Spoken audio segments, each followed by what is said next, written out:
Uh-oh. You're gonna say that in 15 years. Esto es Comando Z.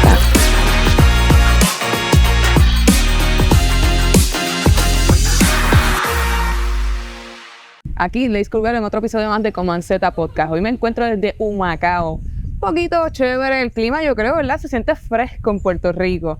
Conmigo se encuentra hoy Pamela Silva. ¿Cómo estás, Pamela? Bien, gracias. ¿Y tú? Pamela Silva Díaz, ¿correcto? Sí, Pamela Silva Díaz. Importante, Sí. importante. ¿Por qué nos encontramos en Humacao, específicamente en la playa, en un lugar tan bonito de Puerto Rico? Bueno, estamos aquí porque estábamos dando un taller con un grupo de pescadores, la Asociación de Pescadores de Punta Santiago específicamente, y estábamos pensando en alternativas para manejar el problema del sargazo en Punta Santiago. Y pues por eso estamos aquí, estamos en la Villa Pesquera, así que estábamos trabajando con los pescadores y pensando en alternativas para resolver el problema del sargazo.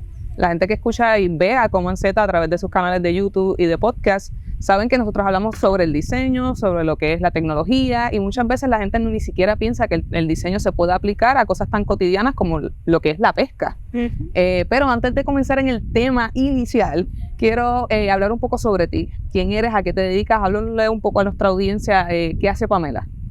Pues yo soy Pamela, yo soy ingeniera mecánica. Lo que me apasiona es diseñar productos, diseñar máquinas, pero yo lo combino con los retos que enfrentamos en Puerto Rico, en nuestras comunidades, retos sociales, retos ambientales. Así que yo combino lo que es la ingeniería mecánica, el diseño y los desafíos que enfrentamos en nuestras comunidades. Así que yo tengo mi propio negocio, PamLab Design and Engineering, y mediante ese negocio colaboro con distintas organizaciones, con distintos grupos, para poder diseñar herramientas, soluciones, diseñar tecnologías que puedan atender algunos de esos retos que tenemos en nuestras comunidades. A mí me gusta mucho tu perfil y yo creo que es bien importante hacer hincapié en esto, y es que cuando uno es diseñador y uno empieza en la industria, es bien fácil decir soy freelance, ¿verdad? Y trabajo porque las personas me contratan para hacer un logo, para hacer una página web, pero de repente tú tienes un nicho bien especializado, tienes tu propio estudio de diseño. ¿Cómo le haces para mantenerte relevante a un mercado que realmente para mí es completamente inexistente, pero a lo mejor yo me equivoco? Sí. Cuéntame. Pues yo trabajo mucho lo que le llaman la tecnología apropiada o tecnologías, productos, máquinas que se trabajan desde un aspecto de resolver problemas de nuestra sociedad, resolver problemas de nuestras comunidades, problemas bien reales. Y ese tipo de trabajo no es único, o sea, lo hacen en diferentes partes del mundo. Y la clave para trabajar en este mundo, en este campo de tecnología apropiada, de tecnología para el impacto social o para el impacto ambiental, es la colaboración. ¿Por qué? Porque estos son proyectos bien interdisciplinarios. Yo soy ingeniera, ¿verdad? Yo trabajo lo que es la ingeniería mecánica, pero para trabajar en este tipo de proyectos, yo tengo que colaborar con personas que trabajan en proyectos comunitarios, en desarrollo comunitario, trabajo con personas que estudian ecología, biología. O sea que yo tengo que trabajar con personas en distintos campos para poder lograr esas soluciones a estos problemas, ¿verdad?, que nosotros enfrentamos en nuestro día a día. Así que la clave para hacer este tipo de proyectos de ingeniería y diseño con impacto social, impacto ambiental, es poder trabajar con diferentes organizaciones en sus respectivas especialidades. Y es bien chévere entender que hay mucha necesidad, se necesita la participación de toda la comunidad para crear este tipo de proyectos, pero como bien dije, suena desconocido, suena innovador. O sea, ¿cómo llegar a estos proyectos? De repente se te ocurren y llegaron. Hay diferentes maneras de comenzar un proyecto. Puede ser que el proyecto no exista y tú puedes hablar con diferentes grupos, diferentes organizaciones, y tener una conversación abierta sobre cuáles son los problemas, las necesidades de ese grupo en particular. Puede ser una organización sin fines de lucro, puede ser un grupo comunitario, ¿verdad? Diferentes organizaciones, para entonces entender cuáles son las necesidades, cuáles son los retos o cuáles son esos sueños que tal vez tiene este grupo, esta organización, esta comunidad. Y entonces juntos van pensando, ok, tenemos estas necesidades y estos retos o estas oportunidades y estos sueños, ¿cómo podemos combinar eso con el diseño o con la tecnología? Y así pueden nacer muchos de estos proyectos.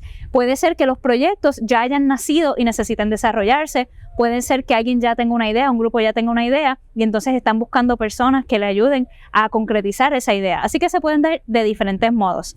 Pero algo que para mí es bastante común es comenzar como con un canvas en blanco y comenzar con esa conversación desde cero. ¿Cuáles son las necesidades? ¿Cuáles son los retos? ¿Cuáles son las oportunidades? ¿Cuáles son esas ambiciones? Y entonces de ahí co-construir el proyecto. ¿Qué es lo que queremos hacer y cómo lo queremos hacer?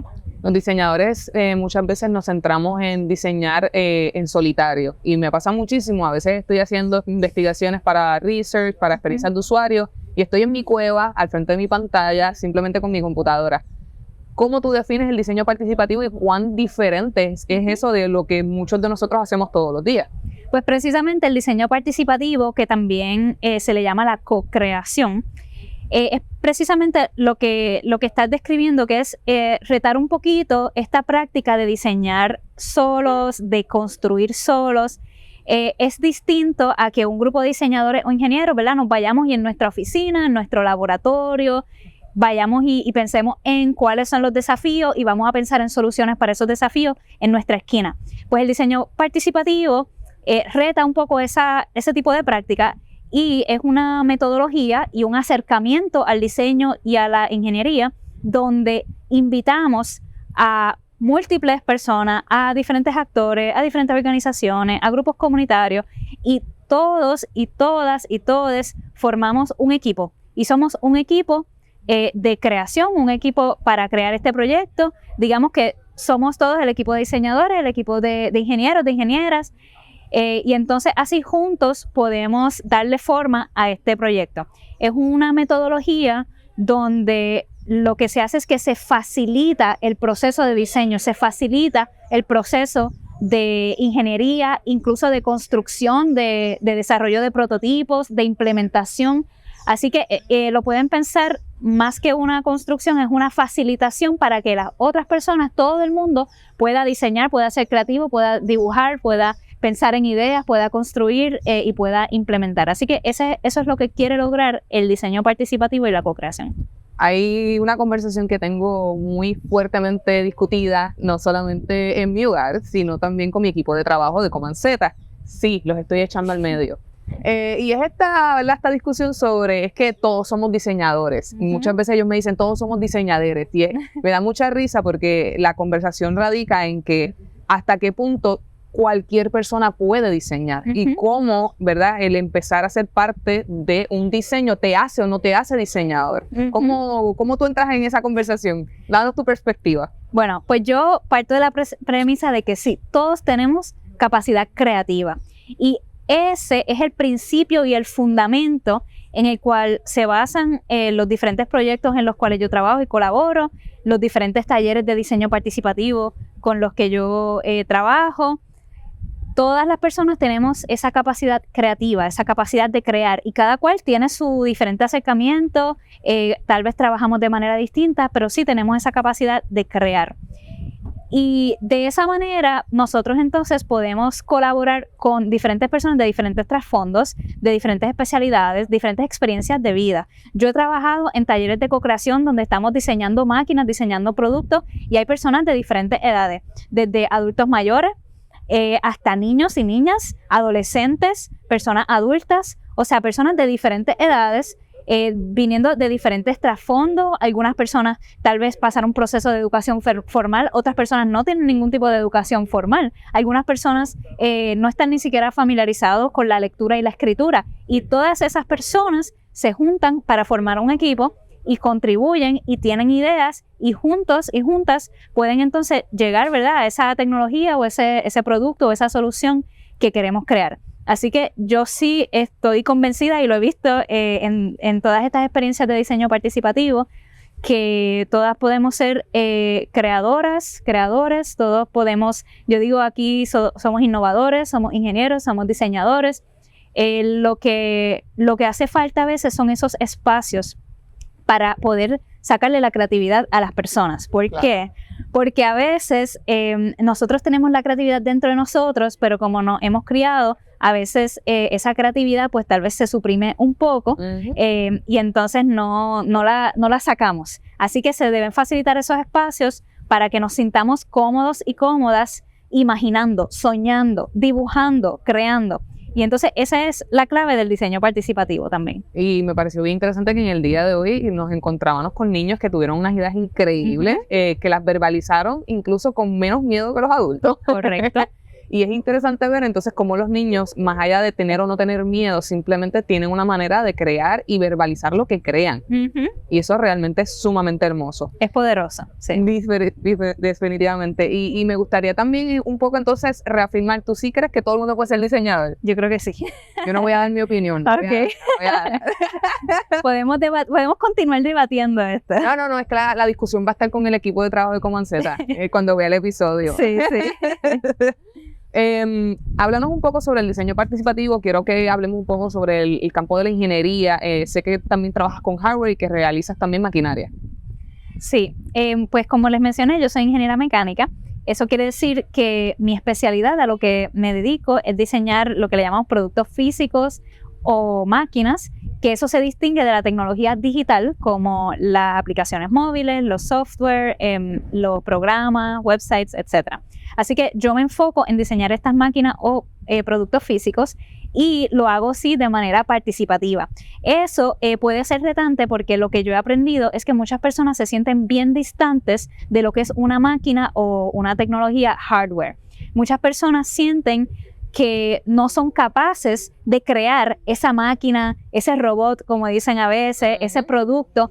Sienten que eso es algo que necesita ser un especialista para hacer ese tipo de proyecto. Pero lo que hemos visto a través de este tipo de procesos es que realmente sí, todos podemos también crear este tipo de tecnología hardware.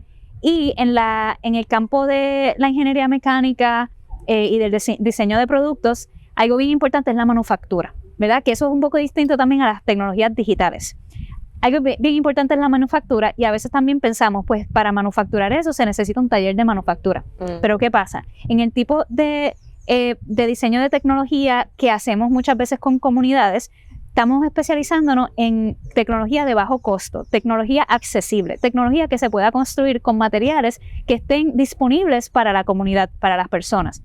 Y no solamente los materiales, los talentos también. Así que no solamente debemos pensar en manufactura como un taller de manufactura, la costura también es manufactura.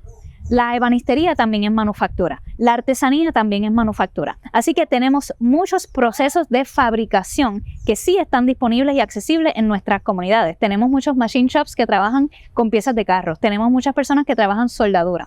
Así que la tecnología hardware, el diseño de productos y de máquinas sí es accesible a nosotros, a las distintas comunidades. No tenemos que necesariamente pensar que vamos a contratar una fábrica que produzca esto en masa cuando realmente no es necesario. Exactamente. Tenemos que pensar en la tecnología de una manera diferente y que sí hay productos que podemos crear y que podemos construir con lo que tenemos disponible y accesible. Y cuando piensas así, te das cuenta que realmente hay mucha riqueza.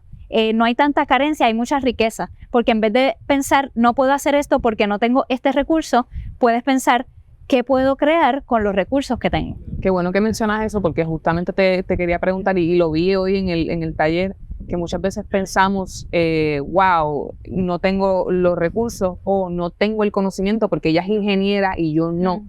Y entonces yo soy simplemente una persona de la comunidad. Entonces tú los empiezas a escuchar y entiendes el conocimiento que tienen sobre a lo que se dedican, pero más allá de cómo se influye o cómo le está afectando en la problemática que quieren resolver. Y entonces, ¿cómo tú balanceas los conocimientos que puedan tener estas personas a nivel técnico con lo que viene siendo un diseño participativo? Sí. Porque tú sabes la teoría. Claro.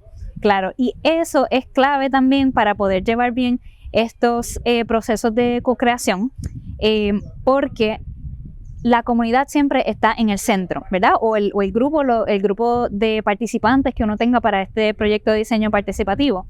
Y hay que recordar siempre que esas personas con quienes estás diseñando son los expertos y las expertas en ese problema, en esa situación, ¿verdad? En esa ese contexto particular para el que estás diseñando.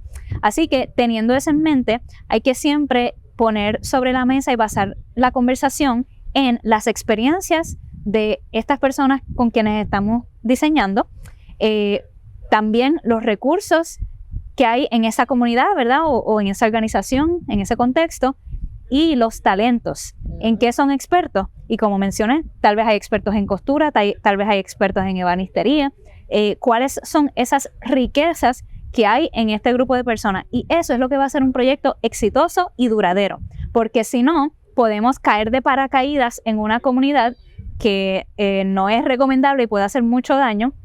Y podemos pensar en vamos a diseñar una máquina o un producto para esta situación, para resolver este problema. Buscamos materiales de un lugar lejos donde no se consiguen, traemos personas que construyan y después cuando esa máquina se dañe, cuando haya que hacer una reparación. ¿Quién la hace? Exacto. Entonces, pues en lugar de tener una dependencia con grupos externos, ¿por qué no mejor construir y diseñar a base de los recursos de la comunidad, los talentos y los conocimientos, los saberes de la comunidad? Entonces ahí ya sabes que si en ese proyecto en un futuro tiene algún tipo de problema, que siempre los va a haber, pues entonces la misma comunidad sabe cómo construirlo porque ellos lo construyeron, ellos mismos lo diseñaron, así que saben cómo repararlo, saben cómo funciona, tienen los recursos, tienen las personas, tienen los materiales, y eso es lo que puede hacer un proyecto mucho más duradero y sustentable a largo plazo. Y exitoso sobre todo. Esta mentalidad de que llegamos a salvar y a resolver el problema versus a ayudarlos a que ellos resuelvan el problema que tienen y que les afecta directamente. Sí, yo creo que cuando nosotros no somos parte de la comunidad o del grupo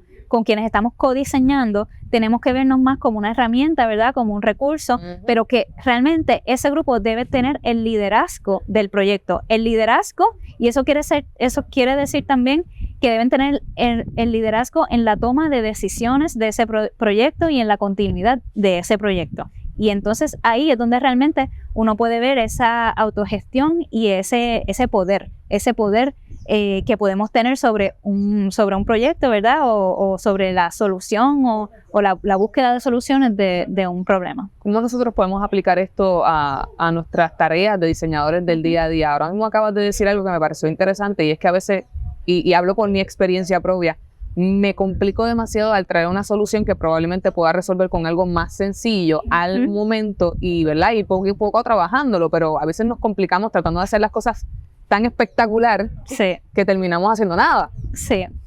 Yo recomendaría, obviamente esto varía caso por caso, cada diseñador y diseñadora tiene su propio proyecto. Yo recomendaría que invitemos a nuestros clientes, que invitemos a nuestros usuarios al proceso de diseño. ¿Por qué? Porque ellas son las personas que van a saber más sobre su problema, y las ideas que tengan, las ideas que les surgen, pues realmente van a estar basadas en sus prioridades, van a estar basadas en sus necesidades, pueden ser más acertadas para resolver ese problema. Así que yo exhortaría, ¿verdad?, a distintas diseñadoras, diseñadores, a que inviten a diferentes grupos a resolver esos problemas, y no solamente a dar ideas, no solamente una consulta.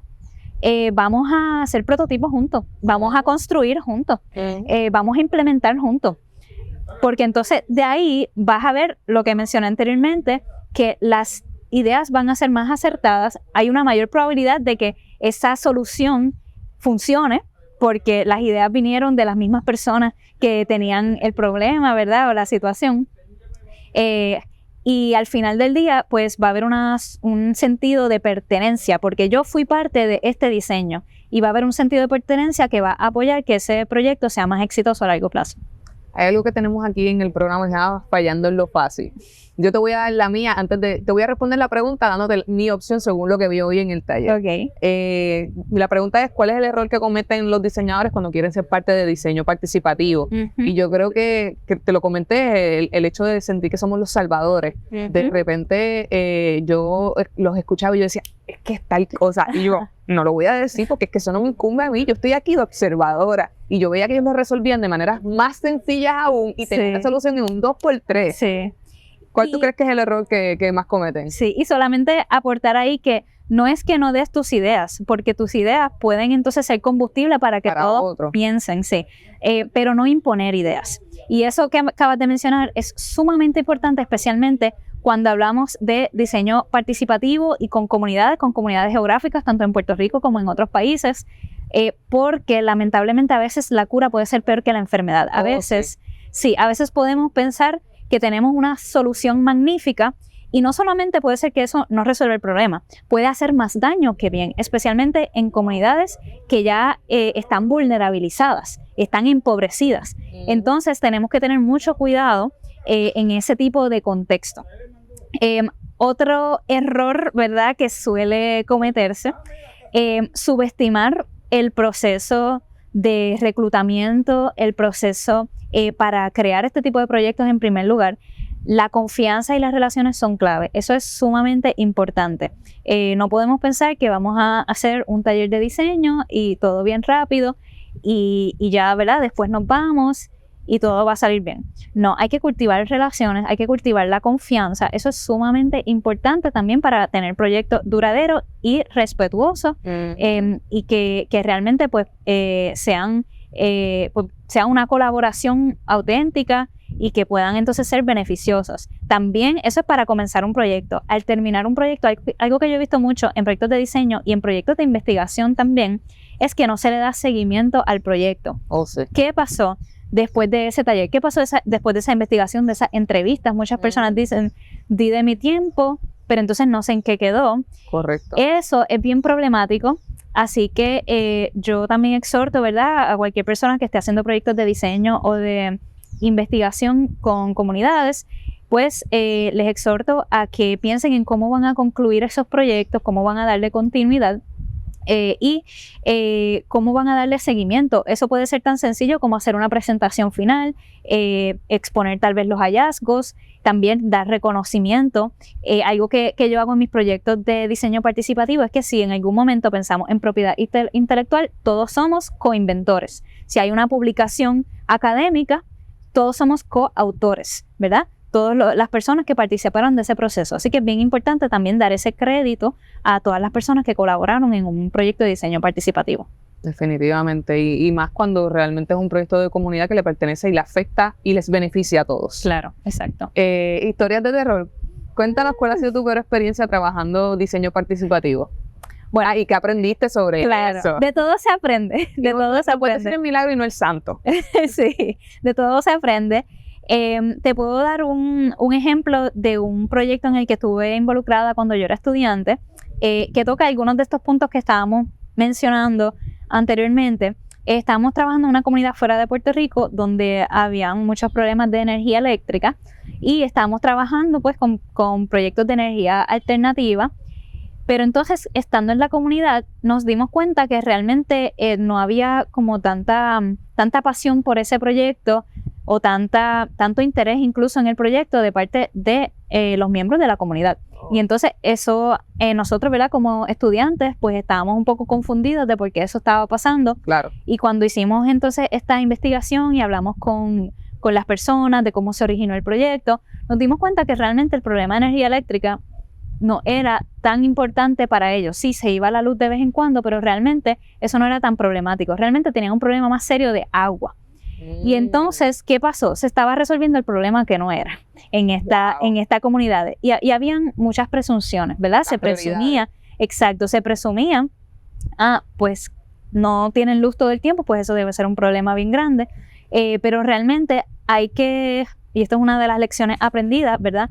Tenemos que pensar que no todos pensamos igual, no todos tenemos la misma perspectiva. Lo que puede ser un problema para mí no puede ser un problema para ti. Así que por eso, volviendo a cómo comenzar un proyecto, es bien importante tener esas conversaciones, no solamente de qué retos tenemos, pero de qué prioridades tenemos, como mencionaste. ¿Qué realmente le importa a ese grupo? ¿Qué realmente le importa a la comunidad? ¿Qué es lo que quieren hacer? ¿Qué es lo que quieren crear? Y no asumir que esto definitivamente tiene que ser un problema. No, porque después vas a ver los efectos a largo plazo, de nuevo, como lo vimos nosotros. Así que nosotros hicimos un cambio de proyecto, hicimos como un pivot después de darnos cuenta de eso, pero realmente eso fue una lección bien importante. A veces yo digo que el paso más importante en un proyecto de diseño es entender el problema. Hay que entender el problema, por qué es un problema, para quién es un problema, qué se ha intentado antes, qué no se ha intentado, por qué no ha funcionado lo que se ha intentado. Esa investigación inicial es súper importante. Y eso fue un ejemplo de un proyecto, ¿verdad?, donde lo aprendimos, ¿verdad?, de una manera un poco difícil, pero lo aprendimos. No de la mejor manera, pero se aprendió. Exacto, sí, exacto. Bueno, ya estamos casi por terminar, pero me gustaría entender a qué tú le quisieras dar copy-paste. Y lo que queremos con esta sección es entender qué cosas deberíamos copiar más dentro de nuestra disciplina, dentro de nuestra industria y seguir dándole pace para seguir mejorando la industria.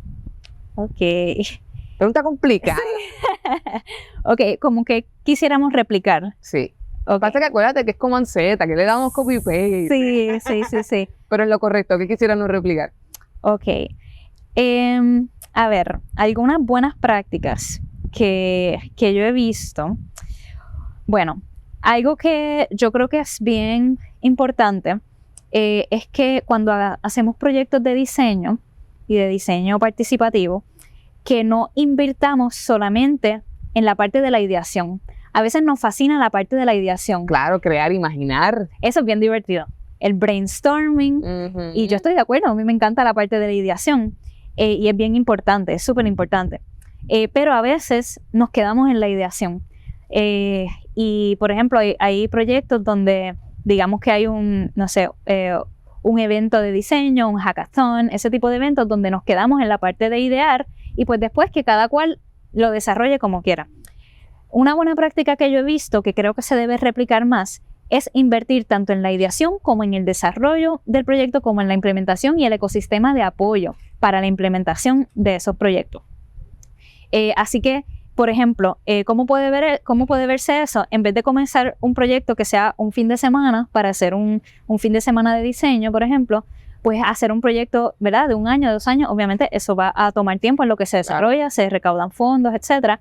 Pero entonces ya va a ser algo mucho más sólido, donde se van a crear estos proyectos, va a estar la parte creativa, pero luego se van a seguir desarrollando y se le puede dar apoyo cuando hayan problemas, porque siempre van a haber problemas. Claro. Siempre hay que hacer resolución de problemas, troubleshooting, y eso toma tiempo. Y toma crear relaciones, buscar recursos. Así que algo que yo replicaría, le daría copy-paste, son algunos, ¿verdad?, proyectos que he visto en diferentes partes del mundo también, donde se crean proyectos de diseño, pero son de 1 año, de 2 años, de 5 años a veces, o hasta más, donde entonces no es solamente la parte divertida de crear ideas y dibujos, sino es desarrollar y dar apoyo y poder apoyar, poder auspiciar, ¿verdad?, ese desarrollo de ese proyecto, resolucionar problemas, tal vez si tienen que hacer una adaptación, un pivot, hacerlo, pero entonces llevar el proyecto de principio a fin. Así que yo creo que eso es algo que yo replicaré. Definitivamente, no envolvernos en lo bonito. Esto es como una relación amorosa. Tú no simplemente lo llevas de date. Exacto, es que sigues enamorándolo todo el tiempo. Exactamente. Y hay que echarle agua para que florezca, toma tiempo, hay que hacer troubleshooting, así que... Te agradezco un millón por estar súper entrevista. Gracias a ti. Esperamos que podamos seguir participando. El diseño participativo es sumamente divertido y más allá de divertido, abre mucho la mente. A mí me ha servido mucho hoy para reflexionar y entender que a veces con poco se puede hacer muchísimas cosas. Correcto. Y algo que yo he visto es que a veces las personas no piensan que pueden hacer eso y luego de pasar por el proceso de diseño participativo, de pensar en ideas, de construir, de hacer maquetas y luego hasta de ser parte de la construcción de un prototipo, a veces con herramientas, con madera, con metal, cuando terminan eso se sorprenden y dicen, wow, yo no sabía que yo podía ser parte del diseño de una máquina o de un producto. Y eso es algo bien bonito y bien poderoso que yo he visto, que realmente la tecnología sí está a nuestro alcance, aunque no lo pensemos. Así que, ¿dónde te podemos conseguir si queremos tocarte la puerta y molestarte para ser parte del diseño participativo? Claro que sí. Pueden buscar mi página, es pamlabdesign.com, Pamlab, P-A-M-L-A-B como laboratorio, y design D-E-S-I-G-N, pamlabdesign.com, o me pueden buscar en LinkedIn como Pamela Silva Díaz. Así que muchísimas gracias, chicos, y será hasta la próxima. Gracias.